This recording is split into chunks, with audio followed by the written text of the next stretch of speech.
O Senhor esteja convosco. Ele está no meio de nós. Proclamação do Evangelho de Jesus Cristo segundo João. Glória a vós, Senhor. Naquele tempo, Jesus foi para o Monte das Oliveiras. De madrugada, voltou de novo ao templo. Todo o povo se reuniu em volta dele. Sentando-se, começou a ensiná-los. Entretanto, os mestres da lei e os fariseus trouxeram uma mulher surpreendida em adultério. Colocando-a no meio deles, disseram a Jesus: Mestre, esta mulher foi surpreendida em flagrante adultério. Moisés, na lei, mandou apedrejar tais mulheres. Que dizes tu? Perguntavam isso para experimentar Jesus e para terem motivo de o acusar. Mas Jesus, inclinando-se, começou a escrever com o dedo no chão. Como persistissem em interrogá-lo, Jesus ergueu-se e disse: Quem dentre vós não tiver pecado, seja o primeiro a atirar-lhe uma pedra. E tornando a inclinar-se, continuou a escrever no chão. Eles, ouvindo o que Jesus falou, foram saindo um a um, a começar pelos mais velhos. E Jesus ficou sozinho com a mulher que estava lá, no meio do povo. Então Jesus se levantou e disse: Mulher, onde estão eles? Ninguém te condenou?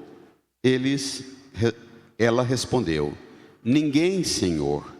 Então Jesus lhe disse: Eu também não te condeno. Podes ir, e de agora em diante não peques mais. Palavra da salvação. Glória a vós, Senhor. Sentados, rezemos no silêncio por um instante. Invoquemos o auxílio do Divino Espírito Santo, pois só Ele pode dar-nos a graça de compreender plenamente a palavra, para que sejamos também transformados pela força dessa palavra. Rezemos.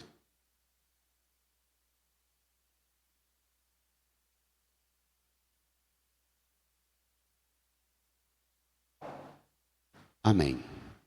Irmãs e irmãos, estamos hoje no 5º domingo da Quaresma,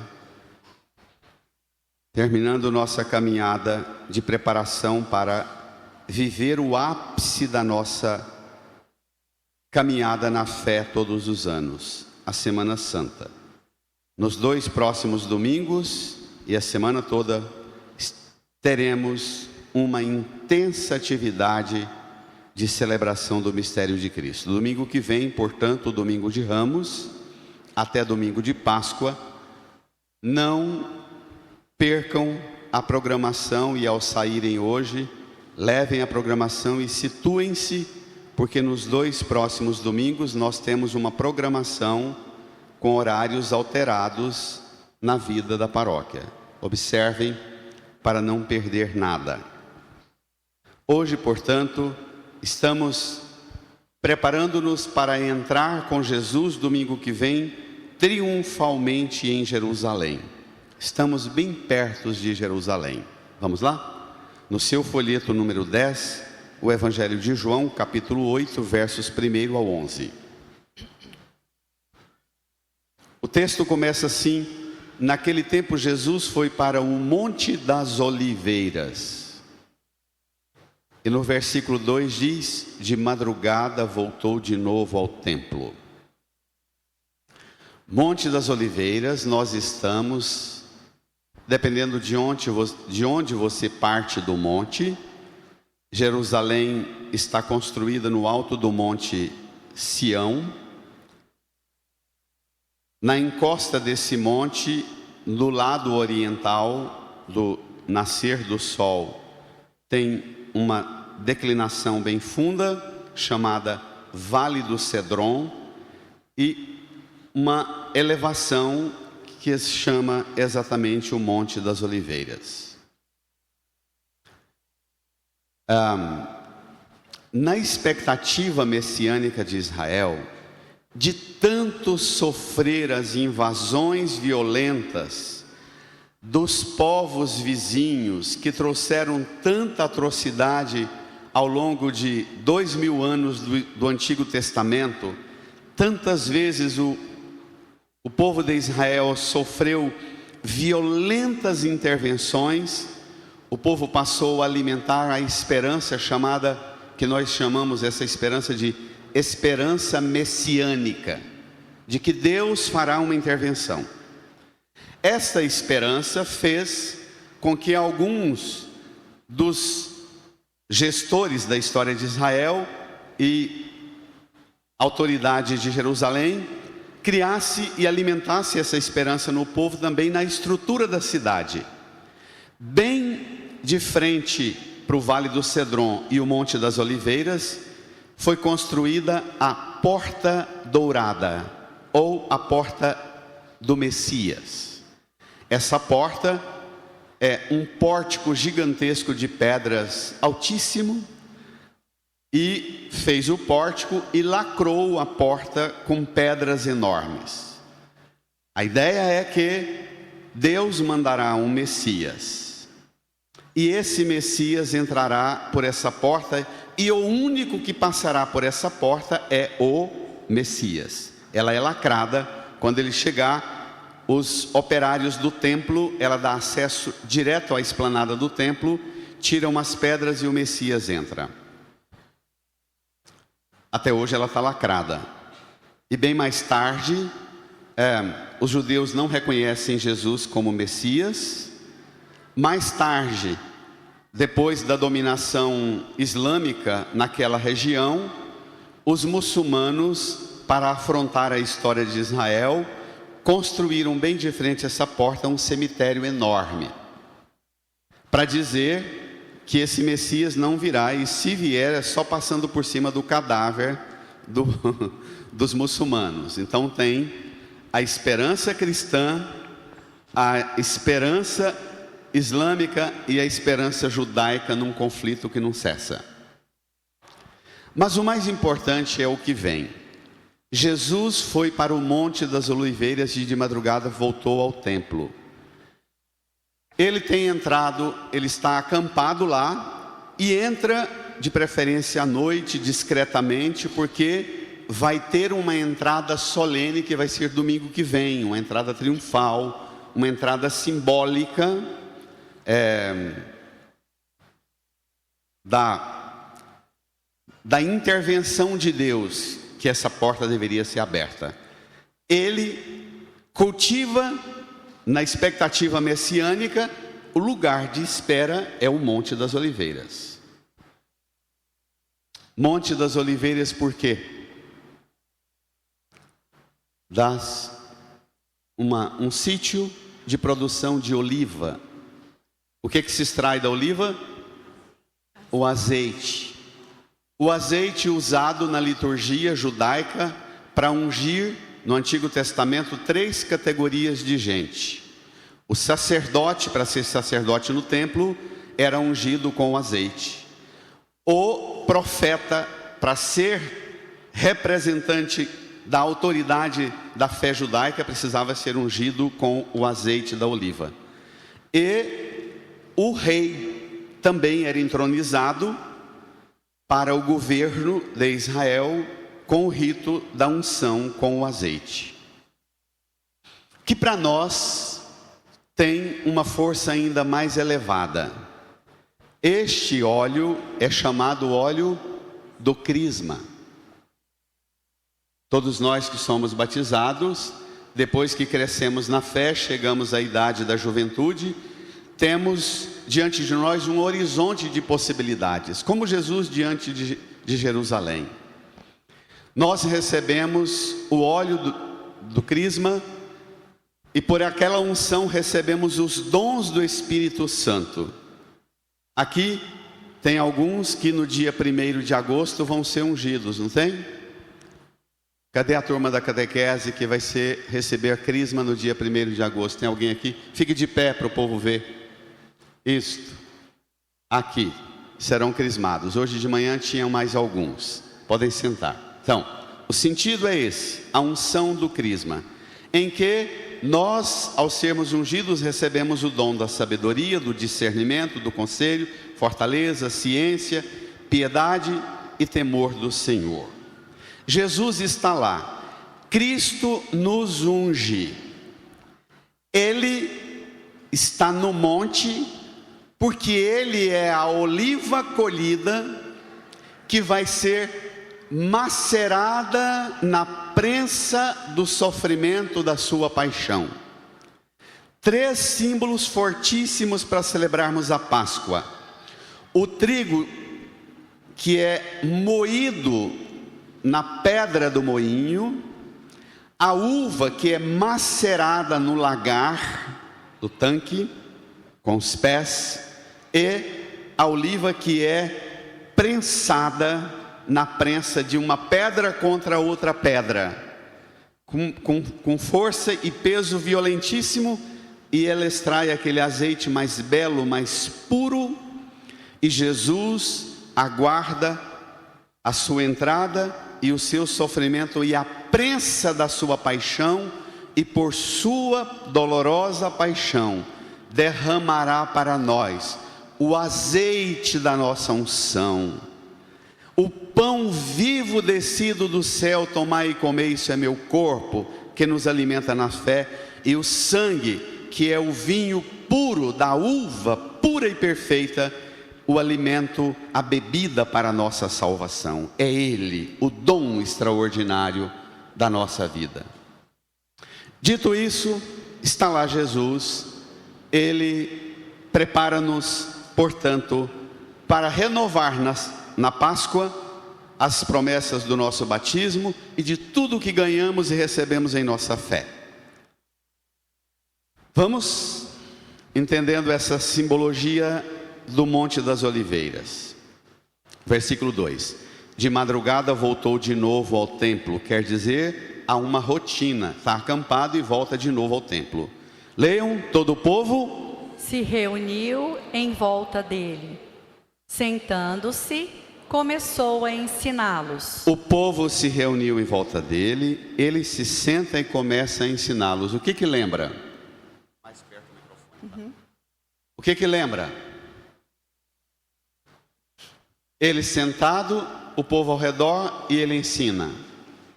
Ele com 12 anos, pai e a mãe o perdeu, encontraram 3 dias depois sentado entre os doutores, escutando e fazendo perguntas. Agora ele não mais senta para escutar e fazer perguntas, mas ele senta e ensina. Esta é a força da palavra. Mas tem o povo que se reúne em volta dele e reconhece a autoridade dele. É bom lembrar que na teologia católica e ortodoxa, Jesus é o sumo sacerdote do Pai, é o profeta do Pai e é o Senhor, o Kyrios, ungido com o senhorio de Deus para reinar sobre nós. Mas tem o povo que se reúne em volta dele e quer escutá-lo, mas tem quem não quer escutá-lo. Vamos ver? Versículo 3: entretanto, leiam: os mestres da lei e os fariseus trouxeram uma mulher surpreendida em adultério. Colocando-a no meio deles, disseram a Jesus: brada, mestre, esta mulher foi surpreendida em flagrante adultério. 5. Moisés, na lei, mandou apedrejar tais mulheres. Que dizes tu? Perguntavam isso para experimentar Jesus e para terem motivo de o acusar. Espere lá. Então, os fariseus e mestres da lei, domingo passado eu disse e repito quem são esses 2 grupos. Fariseus e mestres da lei, a partir de 587, os invasores de Israel vão ter um capricho. ao invadir Israel, dirigem-se direto para Jerusalém para destruir o templo. Foi assim com o Império Assírio, com o Império grego, com o Império Romano. Profanar o templo. O templo de Jerusalém está lá só as muralhas. A partir de 587 a.C., por várias vezes o templo é destruído, em muitas imposições dos impérios vizinhos, e reconstruído com todo esforço por parte de Israel.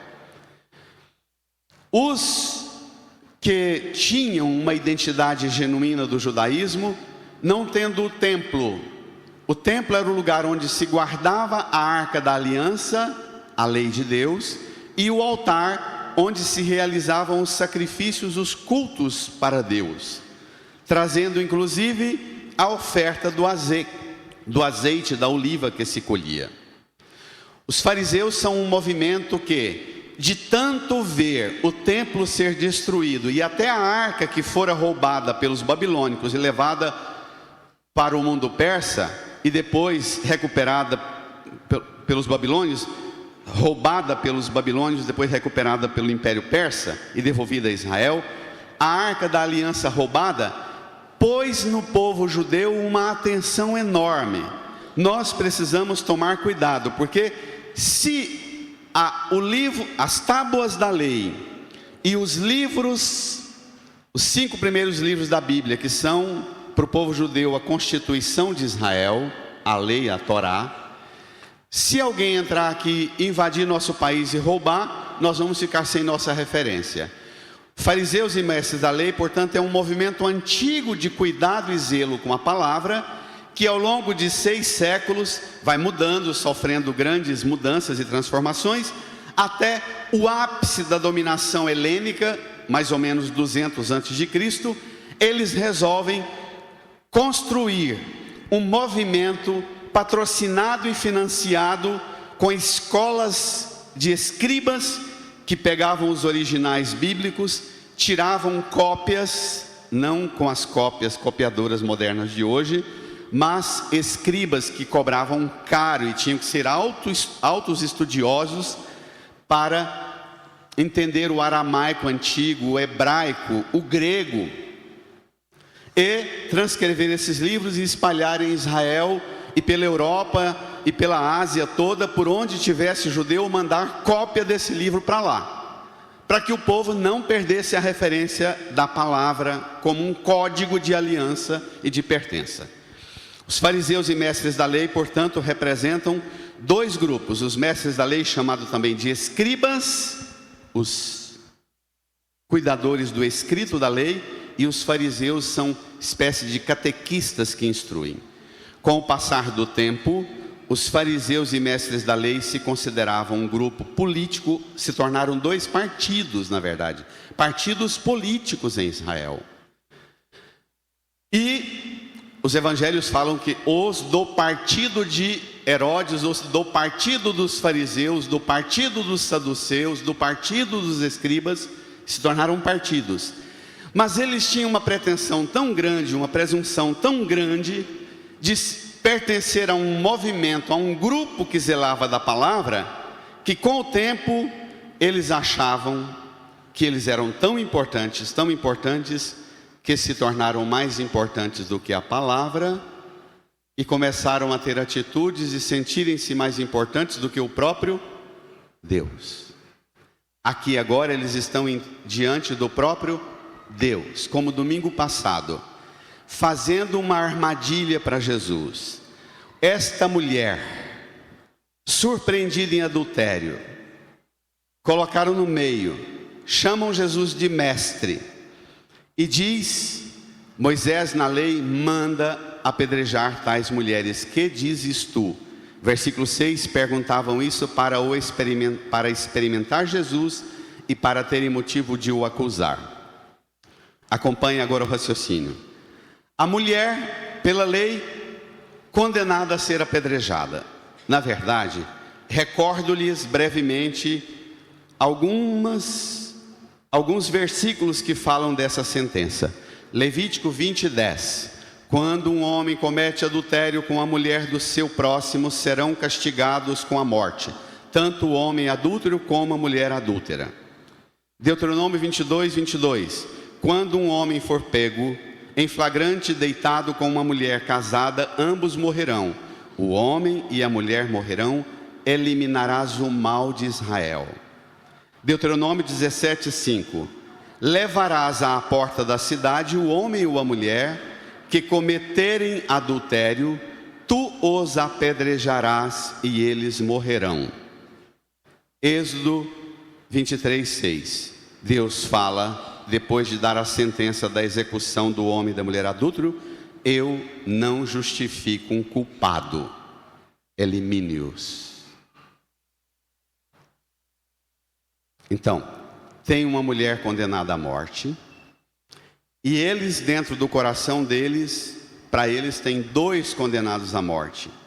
Falam isso para Jesus, para o experimentar e terem motivo de o acusar. O problema é que eles não sabem que eles também já estão condenados à morte. São 3 condenados à morte. Entendeu? Nos anos 90,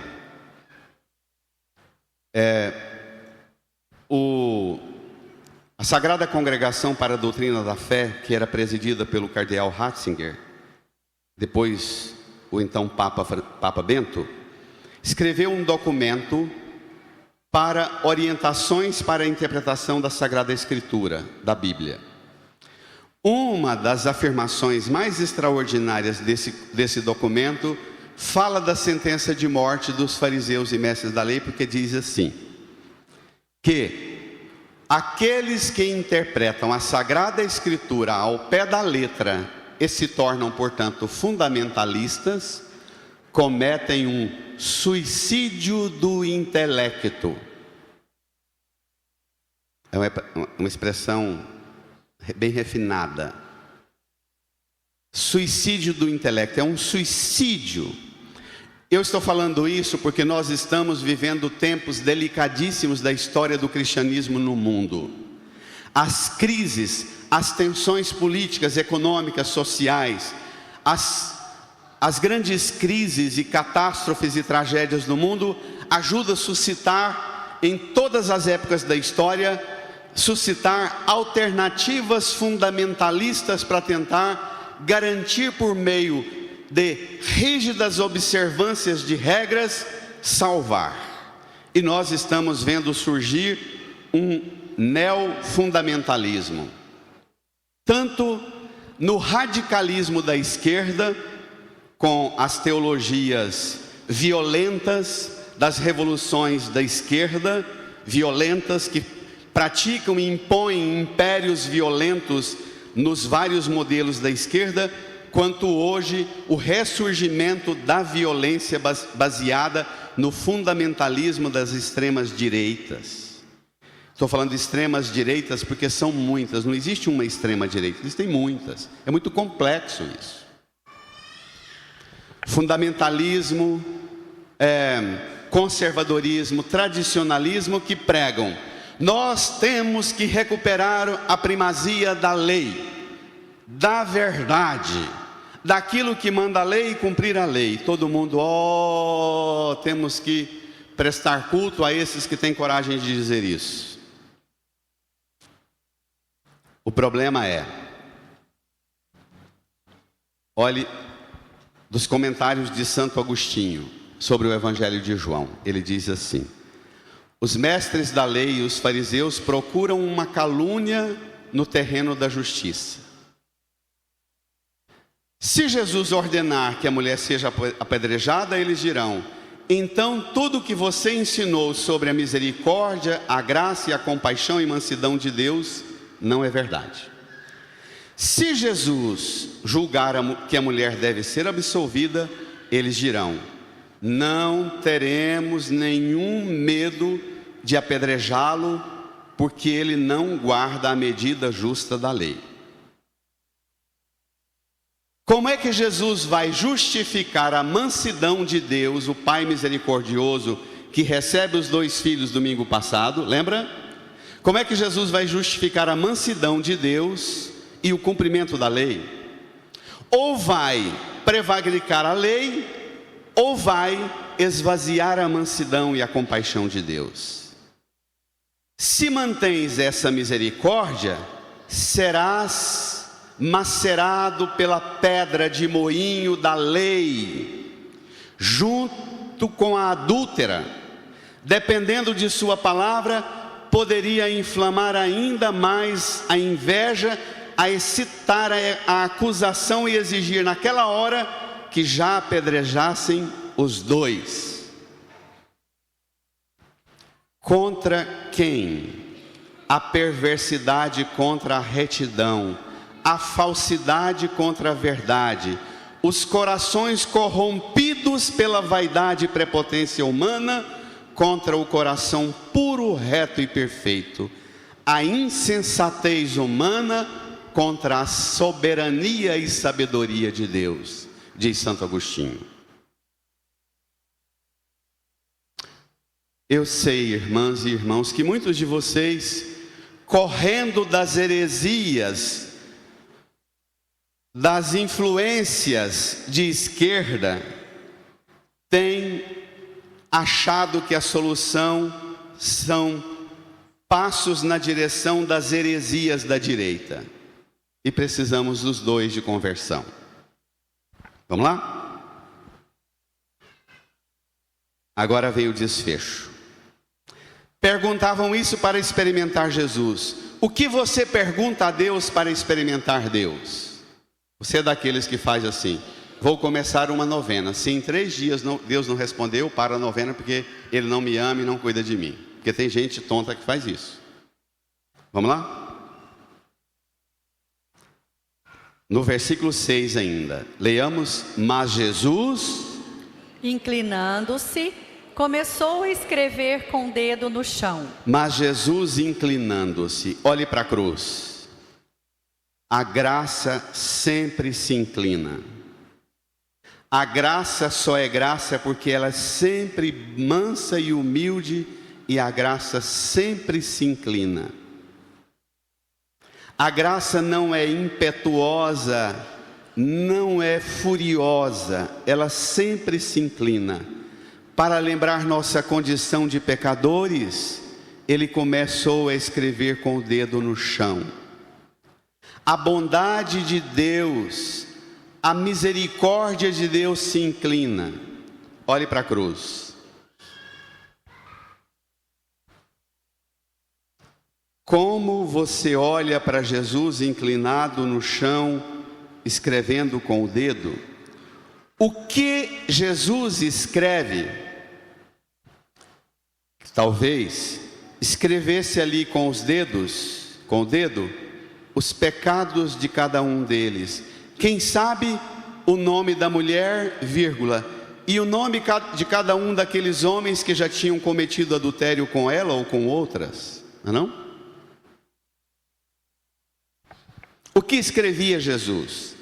O livro de Jeremias, no capítulo 17, versículo 13, diz: os que se afastam de Deus têm seus nomes inscritos no pó da terra. Agora está diante de Jesus 2 realidades que o versículo 7 apresenta. Vamos lá? Versículo 7. Enquanto Jesus está escrevendo no chão, versículo 7. Como persistissem em interrogá-lo, Jesus ergueu-se e disse: brada. Quem dentre vós não tiver pecado, seja o primeiro a tirar-lhe uma pedra. Versículo 8. E, tornando a inclinar-se, continuou a escrever no chão. Espere lá.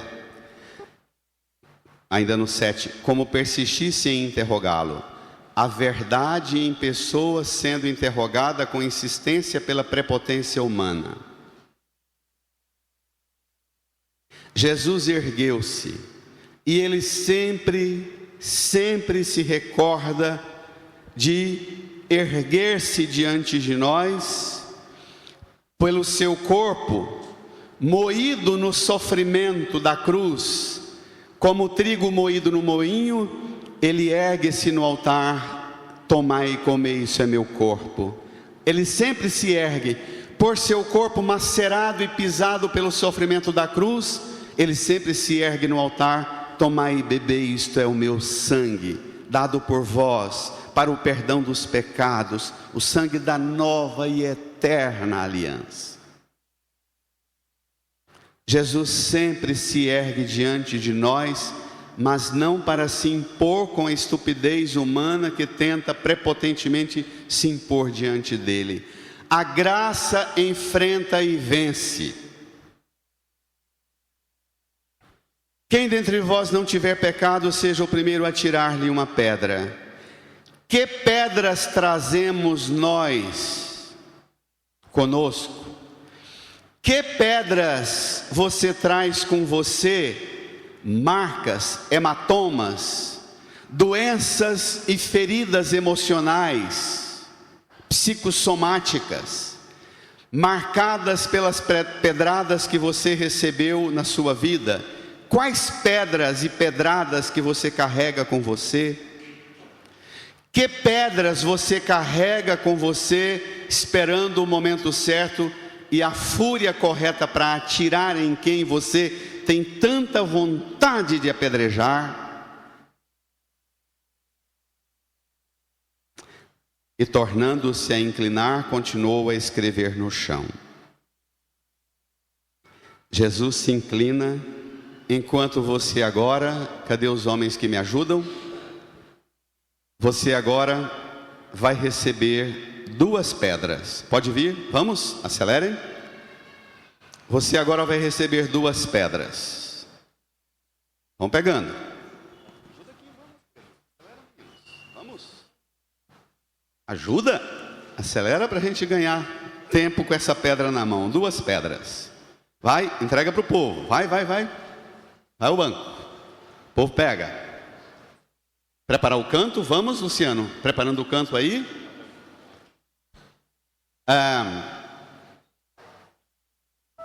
Você que já pegou a pedra, põe ela na sua mão e olhe para ela. As pedras, porque são 2, tá? Descanse a mão no seu colo com essas 2 pedras. Toque o peso delas. E se recorde das pedradas que você já recebeu e recebe e vai receber. E se recorde também das pedras que você carrega e tem vontade de apedrejar tantos. Olhe para a pedra e comece a dialogar com Jesus sobre essas pedras que você carrega com você. Pergunte a Jesus: Senhor, que pedras eu tenho carregado comigo, que eu recebi e que eu desejo atirar contra os outros? Talvez você nem sinta mais pedradas e nem tenha vontade de apedrejar ninguém, porque de tanta provação que você passou na vida, você mesmo virou uma pedra. Seu coração endureceu e virou uma pedra.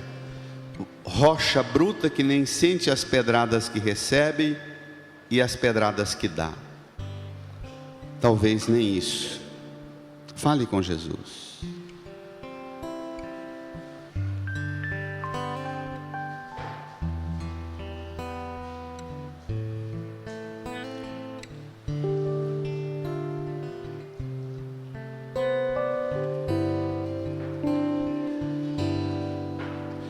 Conheço um coração tão manso, humilde e sereno, que louva o Pai por revelar seu nome aos pequenos, que tem o dom de amar, que sabe perdoar, deu a vida para nos salvar.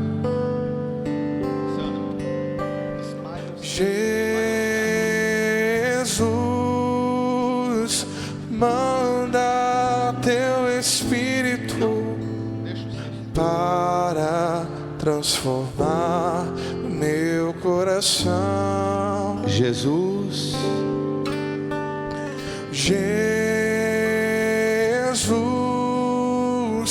manda teu Espírito para transformar meu coração. segure a pedra aí, faz uma pausa aí, Luciano, por favor.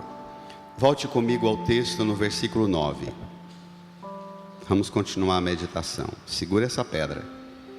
Pai e mãe das crianças, talvez dê um trabalhinho aí a criança querendo brincar com a pedra. Vá administrando isso aí com jeito. Vamos lá? E eles, ouvindo o que Jesus falou, foram saindo um, a começar pelos mais velhos. Espere lá. Nós mais velhos, depois do ENTA, 40, 50, 60, 70, 80. Nós mais velhos. Na roça se diz, até 40 é novo, depois dos 40 é velho. Para não entrar em debate de etarismos modernos aqui. Nós mais velhos, temos coragem de ouvir Jesus e temos coragem na arrogância, na prepotência ou mesmo na sabedoria acumulada de nossa vida, nós temos coragem de ir saindo um a um e desarmarmos-nos de nossas pedras? Você experimenta a coragem de desarmar-se de suas pedras? O Papa Francisco, no ano do jubileu, propôs que neste ano de 2025, o ano do jubileu do Senhor, que uma das obras do ano do jubileu, os cristãos se mobilizarem no planeta inteiro para tirar de todos os países e povos da terra a sentença da pena de morte.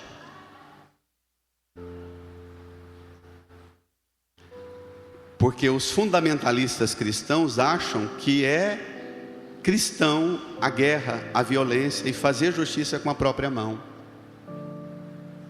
Está na moda. Se um padre, se um bispo, até o Papa Francisco fala coisa que me incomoda, eu rezo pela morte dele. Nós estamos vivendo esse cristianismo. E gente que depois quer receber corpo e sangue de Cristo em latim.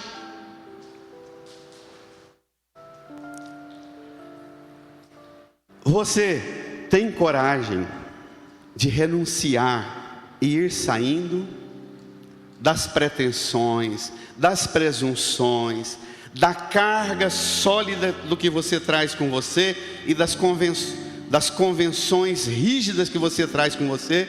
Você tem coragem de sair delas?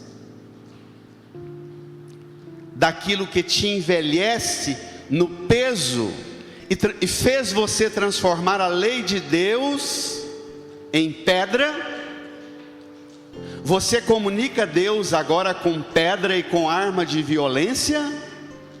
Você tem coragem de sair deste lugar, de uma relação e de uma comunicação com Deus a partir da arma da violência? Essa é a pergunta.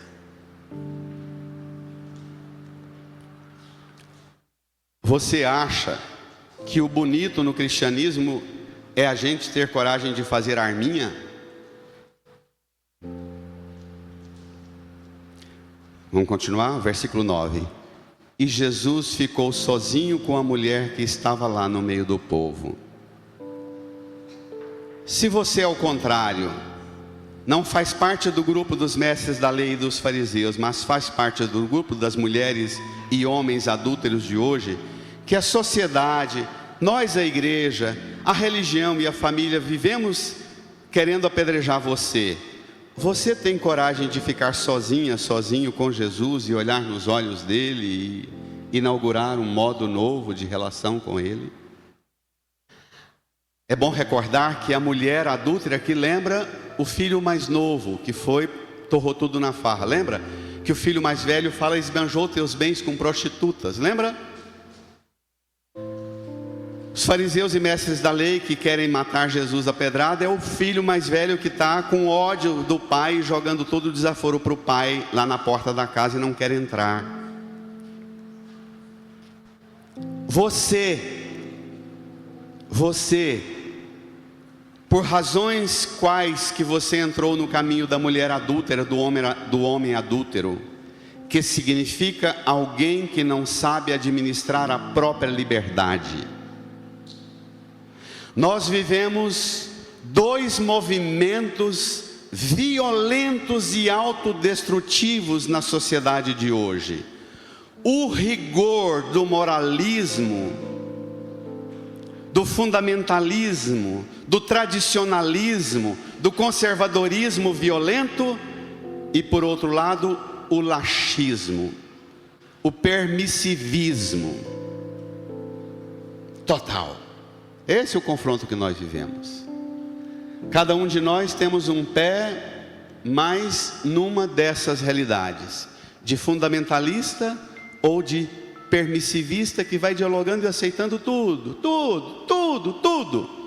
A saída é seguir o rigor fundamentalista ou seguir a liberdade devassa e inconsequente do adúltero e da adúltera.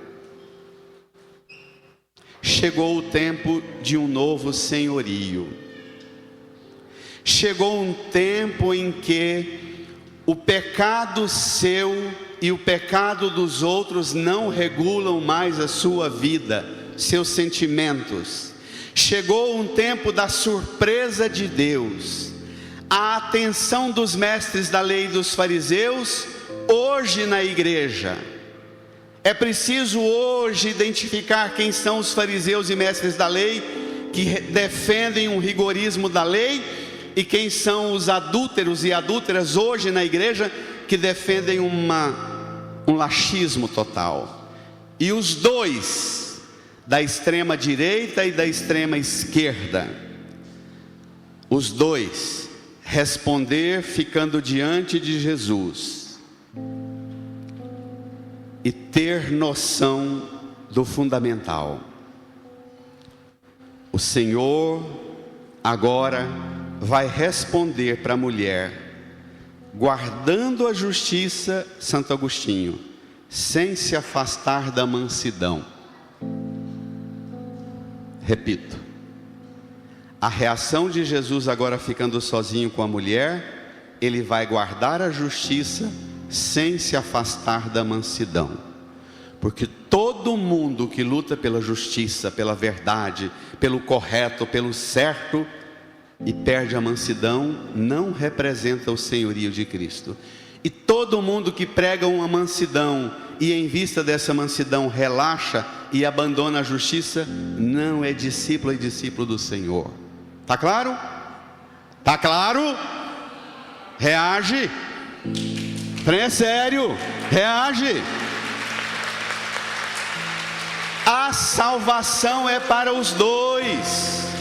Não tem nenhum grupo ideológico que é mais perfeito, não. Só por fazer parte de grupo ideológico já tomou um partido e não tem mais o todo como fundamento da vida. Tá claro? Isso é ideologia. Ideologia é exatamente permitir que uma parte venha reger sua vida. Vamos ver? Versículo 10. Aguarde que as suas pedras vão pesar agora. Versículo 10. Então Jesus se levantou. O que lembra?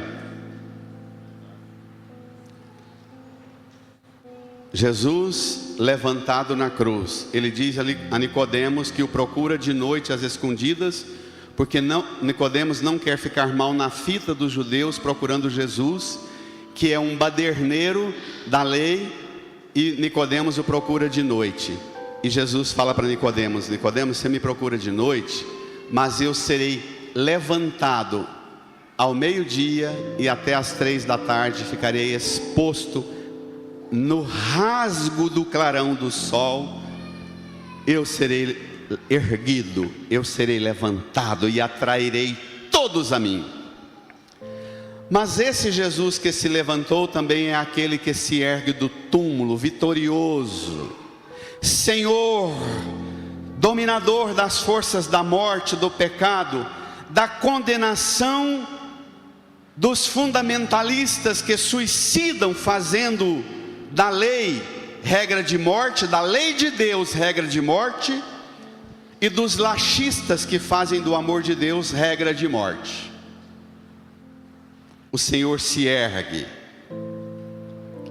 Você que traz condenações com você, você que carrega com você o peso das autocondenações de você contra você, de você contra os outros, dos outros contra você, assista Jesus se erguer e dirigir a você essa palavra maravilhosa. Vamos ler?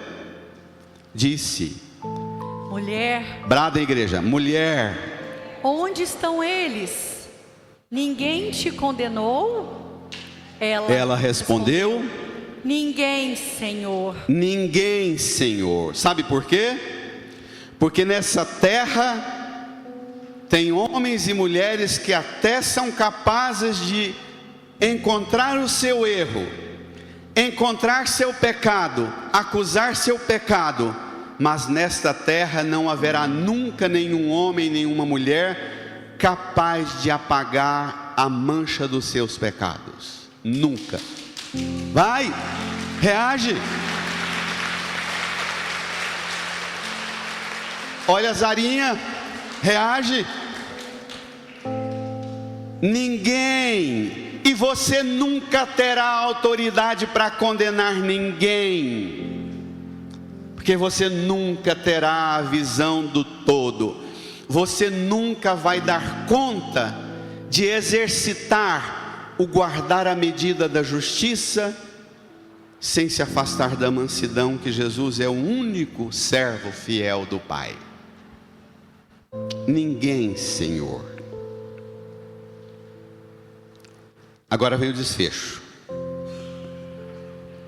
Ainda no versículo 11: então Jesus lhe disse: bradem. Eu também não te condeno.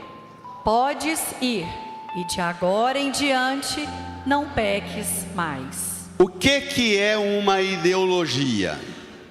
As ideologias pegam este versículo e, ao invés dessa fala de Jesus ser autoridade de conversão para nós, essa palavra de Jesus, a gente pica ela aos pedaços e fica só com o que a gente gosta.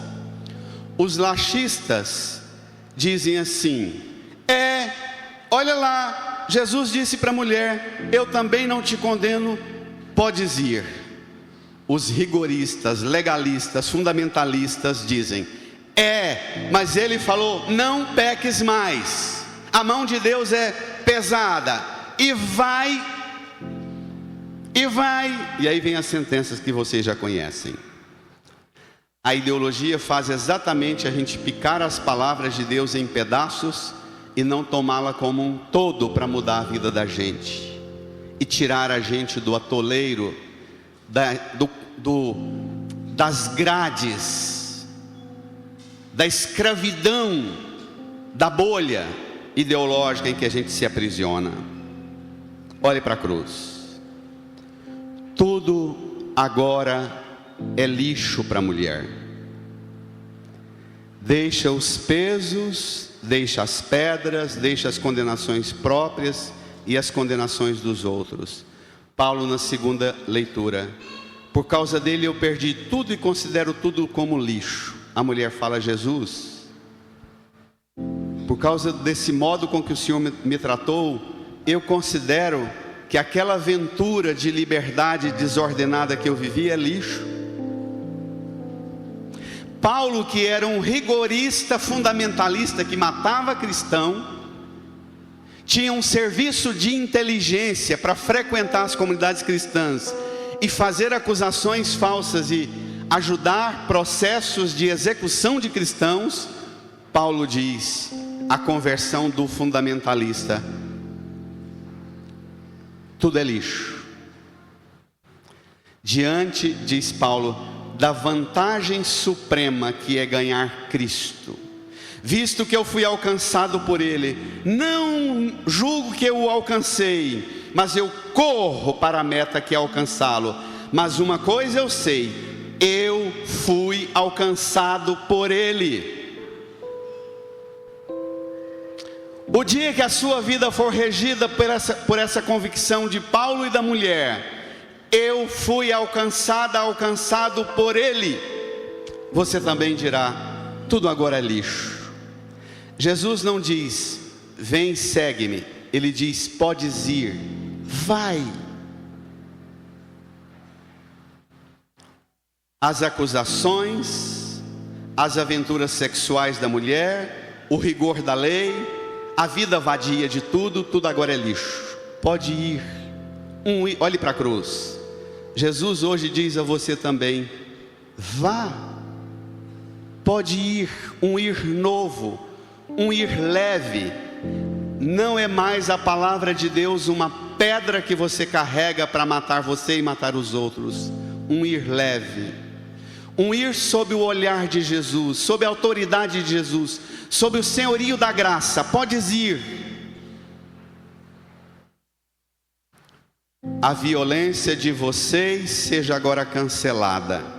De você contra você mesma, contra você mesmo, de você contra os outros seja cancelada essa violência. Podes ir. Jesus não diz vem, porque para segui-lo, provavelmente, e dizem muitos estudiosos que essa mulher, em alguns textos ela é até confundida como Maria de Magdala, não é?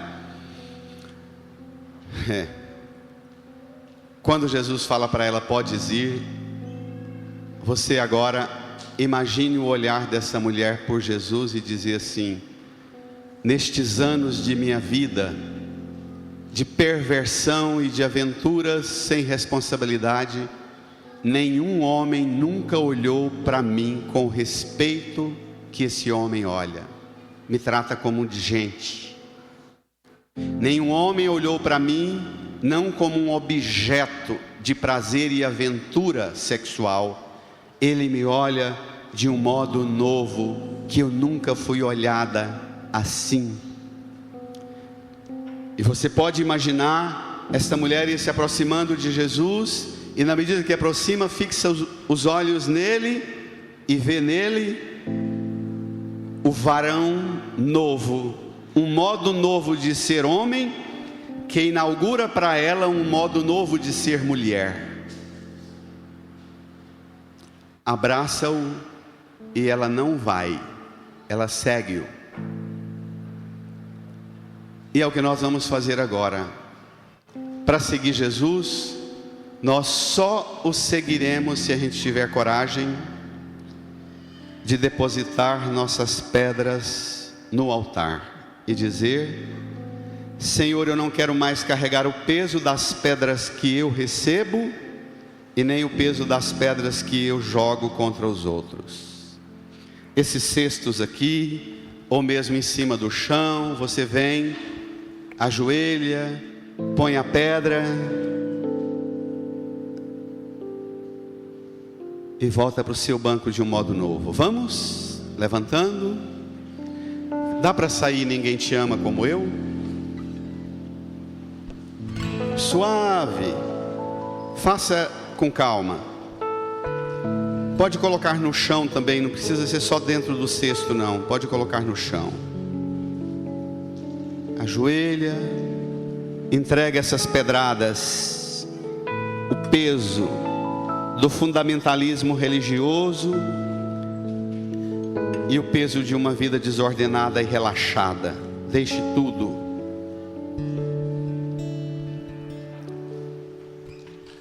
Pode deixar a pedra no chão também, não precisa ser só no cesto. Este momento tem esperado que viesses a mim. Vão fazendo, gente. Pode ir chegando. Pode ir chegando. Mesmo que tenha alguém ajoelhado, pode chegar, colocar e ajoelhar mais afastado. Não precisa esperar, não. Pode pôr no chão, onde der, onde seu braço alcançar. Eu sei bem que tens vivido. Sei também que tens chorado. Eu sei bem que tens sofrido. Pois permaneço ao teu lado. Pois permaneço ao teu lado.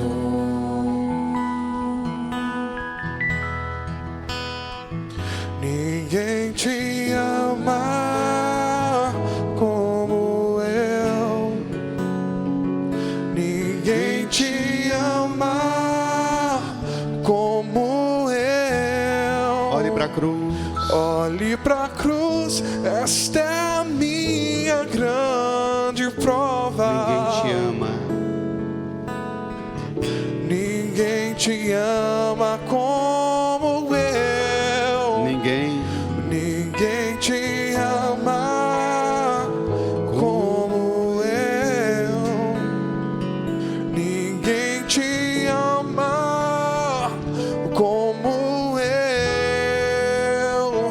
Olhe pra cruz, foi por ti, porque eu te amo. Ninguém te ama. Ninguém te ama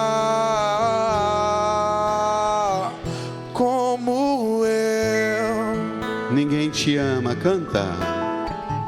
Ninguém te ama. De pé, toda a igreja. Como eu. Ninguém te ama. Canta, igreja. Como eu. Olhe para a cruz, esta é minha grande prova. Olhe pra cruz, esta é a minha grande prova. Ninguém te ama como eu. Ninguém te ama como eu. Eleve as mãos, solte a voz, cante, igreja. Ninguém te ama como eu. Ninguém te ama como eu. Olhe pra cruz, foi por ti, porque eu te amo. Ninguém te ama como eu. Estenda a sua mão aqui para a cruz e reze comigo. Jesus, hoje eu vejo derramar o azeite puro e suave do seu amor, o azeite que o Senhor derrama, prensado no sofrimento da cruz. Com este azeite, seu amor, sua vida oferecida na cruz, o Senhor me unge com uma unção nova e me liberta de fazer da religião uma arma de violência, de morte contra mim e contra o meu próximo. Com esta unção, o Senhor me liberta de fazer da minha liberdade uma devassidão irresponsável contra mim, contra o meu corpo e contra o meu próximo. Diante da sua cruz, eu encontro a graça de ser regenerado, imagem e semelhança de Deus, no seu amor. Põe a mão no seu coração, incline a sua cabeça e dirija uma oração de louvor e de agradecimento a Jesus, porque Ele restitui com esta unção do seu amor, restitui a sua afeição, seu cansaço, sua tensão, e dá a você a leveza de filha e filho amado do Pai. agradeça e louve o Senhor. E como aquela mulher e aqueles homens e Jesus selaram uma aliança de reconciliação, cele uma aliança de reconciliação, dando um abraço de paz a quem está do seu lado. Saudai-vos, saudai-vos. A paz de Cristo esteja contigo. Quero te dar a paz do meu Senhor, com muito amor. Quero te dar a paz, do meu Senhor, com muito amor. Uma salva de palmas para Jesus. Brada! Brada! Brada!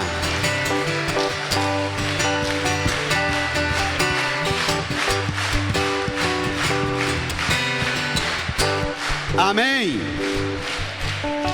Suave, voltados para a cruz, professe.